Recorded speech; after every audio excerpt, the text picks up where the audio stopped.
Assalamualaikum, welcome and welcome you all dear students on this beautiful channel। तो बच्चों मेरा नाम है नुमान अकरम, जिस तरह से जानते हैं आप लोग, और आज का गोल है हमारा इक्वल मैट्रिसेस। बात की समझ आ गई? तो आज की इस क्लास में हम ये समझेंगे कि दो मैट्रिसेस एक दूसरे के बराबर कैसे होते हैं। और क्या करेंगे हम आज की इस क्लास में?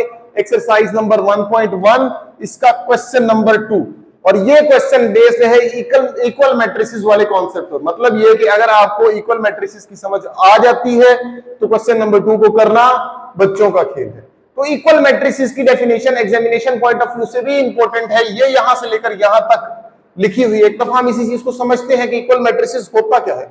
If A and B are two matrices, अगर आपके पास दो मैट्रिसेस हैं, एक मैट्रिक्स का नाम आपके पास ए है और दूसरे मैट्रिक्स का नाम बी है, देन तो हम करेंगे क्या? A is said to be equal to B. तो हम बोलेंगे कि ए बी के इक्वल है, जिसको डिनोट इस तरह से किया जाता है, A is equal to B if and only. सिर्फ तब हम ये कह सकते हैं कि दोनों मैट्रिसेस बराबर हैं। पहली बात कि the order of A is equal to order of B, के ए मैट्रिक्स का ऑर्डर बी मैट्रिक्स के ऑर्डर के बराबर होना चाहिए। दूसरी बात, their corresponding entries are equal, अगर दोनों मैट्रिसेस की कोरेस्पोंडिंग एंट्रीज बराबर हैं। ये डेफिनेशन एक दफा जस्ट रीड करके बताई है, अभी आपको समझाता हूं यहां पर किसका मतलब क्या है। तो बच्चों मैं यहां पर आपके सामने दो मैट्रिसेस लिखने जा रहा हूं। पहला मैट्रिक्स है मेरे पास ए, और इसमें मैं कुछ एंट्रीज लिख रहा हूं यहां पर इस तरह से, फॉर एग्जांपल 1 और 2। और दूसरा मैट्रिक्स है मेरे पास यहां बी, इसको मैं इस तरह से लिख रहा हूं 2 - 1 और 1 + 1। तो ये मेरे पास एक मैट्रिक्स है ए और दूसरा मैट्रिक्स है बी। मुझे एक बात बताएं, मैट्रिक्स ए में कितनी रोज है? एक रो और दूसरी रो। और इसमें कितने कॉलम है? जस्ट एक ही कॉलम है। तो मतलब ये कि इसका ऑर्डर क्या बन जाएगा? 2/1। ये बात आप लोगों को समझ आ चुकी होगी, क्योंकि आपने ऑर्डर ऑफ मैट्रिक्स का लेक्चर देख लिया होगा उम्मीद है। अगर किसी बच्चे ने ऑर्डर ऑफ मैट्रिक्स वाला लेक्चर नहीं देखा इससे प्रीवियस वीडियो, तो वो उस वीडियो को देखे और फिर ही यहां पर आए तो उसको समझ आएगी कि इसको मैंने किस तरह से लिखा है। ठीक है, अच्छा अब बी मैट्रिक्स का ऑर्डर देखें। इसमें एक रो और दूसरी रो, दो रोज है इसमें, तो मैं इस तरह से 2 लिखूंगा। बाय इसमें कितने कॉलम है बच्चों? ये एक ही कॉलम है मेरे पास, तो मैं यहां पर 1 लिखूंगा। क्या ए मैट्रिक्स का ऑर्डर बी मैट्रिक्स के ऑर्डर के बराबर है? जी, मतलब ये कि फर्स्ट कंडीशन को तो सेटिस्फाई कर रहे हैं ये दोनों मैट्रिक्स। क्या मतलब कि ए मैट्रिक्स का ऑर्डर बी मैट्रिक्स के ऑर्डर के बराबर है। मतलब ये चीज तो हम लोगों की ओके हो चुकी है। उसके अलावा अगली बात समझे, इसकी कोरेस्पोंडिंग एंट्रीज का मतलब क्या है। अगर इस एंट्री की लोकेशन देखें तो ये कहां है? ये एंट्री पहली रो के पहले कॉलम में है, और ये वाली पूरी एक एंट्री ये कहां है? ये पहली रो के पहले कॉलम में है। बाकी समझ आ गई? तो मैं ये बोलूंगा कि क्योंकि इस एंट्री की लोकेशन भी पहली रो का पहला कॉलम है और इसकी भी पहली रो का पहला कॉलम है, तो मैं बोलूंगा कि ये एंट्री इस एंट्री की कोरेस्पोंडिंग एंट्री है। बाकी समझ आ रही है? तो यहां पर इसकी कोरेस्पोंडिंग एंट्री देखें 1 है, और यहां पर 2 - 1, तो ये भी 1 ही बन रही है। तो एक कोरेस्पोंडिंग एंट्री तो इन दोनों की सेम हो गई है, लेकिन their corresponding entries are equal, उनकी सारी कोरेस्पोंडिंग एंट्रीज सेम होनी चाहिए। तो दूसरी को भी चेक करते हैं। ये कौन सी एंट्री है जो आपके पास दूसरी रो के पहले कॉलम में एग्जिस्ट कर रही है, और ये वाली एंट्री भी दूसरी रो के पहले कॉलम में एग्जिस्ट कर रही है। ये 2 है और यहां पर 1 + 1 भी 2 ही बन रहे हैं। तो मतलब ये कि इनकी कोरेस्पोंडिंग एंट्रीज भी इक्वल है, दूसरी कंडीशन को भी सेटिस्फाई कर रहे हैं। अगर दोनों कंडीशंस को सेटिस्फाई कर रहे हो ये दोनों मैट्रिक्स, तब मैं ये कह सकता हूं कि ए मैट्रिक्स जो है वो बी मैट्रिक्स के इक्वल है। तो उम्मीद करता हूं कि आपको समझ आ गई होगी कि दो मैट्रिसेस आपस में बराबर कब होते हैं। पहली चीज जब दोनों का ऑर्डर सेम हो, और दूसरी चीज जब दोनों की कोरेस्पोंडिंग एंट्रीज सेम हो। अगर इनमें से एक कंडीशन को सेटिस्फाई कर रहे हैं मैट्रिसेस और दूसरी को नहीं कर रहे, तो भी हम उन दोनों मैट्रिसेस को बराबर नहीं कहेंगे। फॉर एग्जाम्पल अगर मैं यहां पर इस तरह से लिखूं, इन दोनों का ऑर्डर सेम है, अब भी ऑर्डर सेम है, लेकिन इनकी कोरेस्पोंडिंग एंट्रीज, यहां पर फर्स्ट रो के फर्स्ट कॉलम में आने वाली एंट्री 1 है, और यहां पर 1 - 1 का मतलब होता है 0। तो ये वाली एंट्री इस एंट्री की कोरेस्पोंडिंग एंट्री तो है, लेकिन ये कोरेस्पोंडिंग एंट्रीज आपस में बराबर नहीं है। एक कोरेस्पोंडिंग एंट्री बराबर ना हो, बाकी सारी कोरेस्पोंडिंग एंट्रीज बराबर हो, तब भी हम यही कहेंगे कि दोनों मैट्रिसेस आपस में बराबर नहीं है। ये इज नॉट इक्वल टू लगा दिया मैंने। तो उम्मीद है कि यहां तक की बात आपको समझ आ गई होगी। ये थी वो बात इक्वल ऑफ मैट्रिसेस, कि दो मैट्रिसेस आपस में बराबर कब होते हैं, आपको समझ आ गया।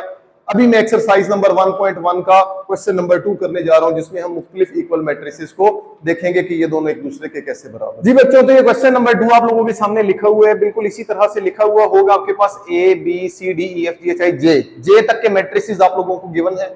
आपने इनमें से देख करके बताना यह है कि कौन से मैट्रिसेस हैं ऐसे 2 या 3 जो आपस में बराबर है। तो जरा A मैट्रिक्स को देखें, इसका ऑर्डर क्या है, 1 by 1, एक रो है एक कॉलम है और इसके बीच में जो एंट्री है वो क्या है 3। क्या ऐसा कोई और मैट्रिक्स आपको नजर आ रहा है? इसमें 2 कॉलम है? नहीं। इसमें बिल्कुल देखिएगा एक दफा, इसमें क्या एक रो है? यस। क्या एक ही कॉलम है? यस। और इसमें एक ही एंट्री है 5 - 2 जो बनती है 3। तो मतलब ये कि ए और सी का ऑर्डर भी सेम है और इसकी कोरेस्पॉन्डिंग एंट्री 3 है, उसके कोरेस्पॉन्डिंग इसके पास भी 3 आ रहा है। तो मतलब ए और सी ये दोनों आपस में बराबर है। तो मैं यहां पर लिख सकता हूं कि मैट्रिक्स ए जो है वो मैट्रिक्स सी के बराबर है। तो उम्मीद करता हूं कि ये वाली बात आप लोगों को समझ आ गई होगी। उसके बाद देखिए जरा बी मैट्रिक्स, इसमें आपके पास कितनी रोज है? एक रो है। और कितने कॉलम है? 2 कॉलम है। बात की समझ आ रही है? अब इसके साथ का कोई और ऐसा मैट्रिक्स देखें जिसमें एक रो और 2 कॉलम है, ये वाला, पर इसकी कोरेस्पॉन्डिंग एंट्रीज बराबर नहीं है। जरा गौर से देखिएगा, यहां पर ये लिखा है 3, आपके पास फर्स्ट रो के फर्स्ट कॉलम में लिखा है 3 और यहां पर देखें 5। तो फर्स्ट वाली कोरेस्पॉन्डिंग एंट्री क्या मैच कर रही है? नहीं कर रही। उसके बाद देखिए यहां पर इसकी फर्स्ट रो के सेकंड कॉलम में ये आ रहा है 5 और यहां पर आ रहा है 3।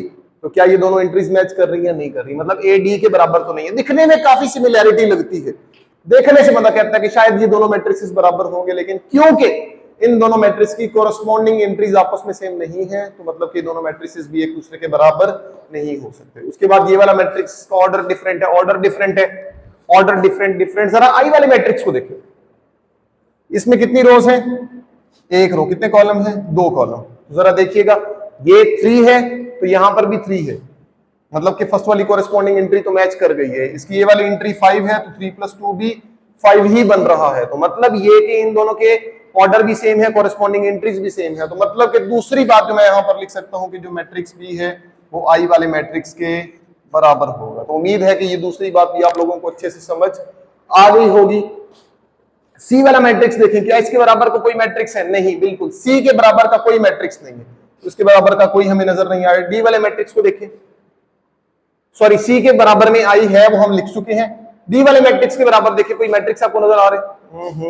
बिल्कुल नहीं आ रहा। क्यों? क्योंकि बी और आई दोनों बराबर हो चुके हैं और डी वाले मैट्रिक्स के बराबर में कोई मैट्रिक्स और नहीं है, तो इसके बराबर कोई नहीं। ई वाला मैट्रिक्स देखिए बच्चों जरा, इसमें 2 रो है 2 कॉलम है, तो 2 रो 2 कॉलम वाला कौन सा मैट्रिक्स है आपके पास?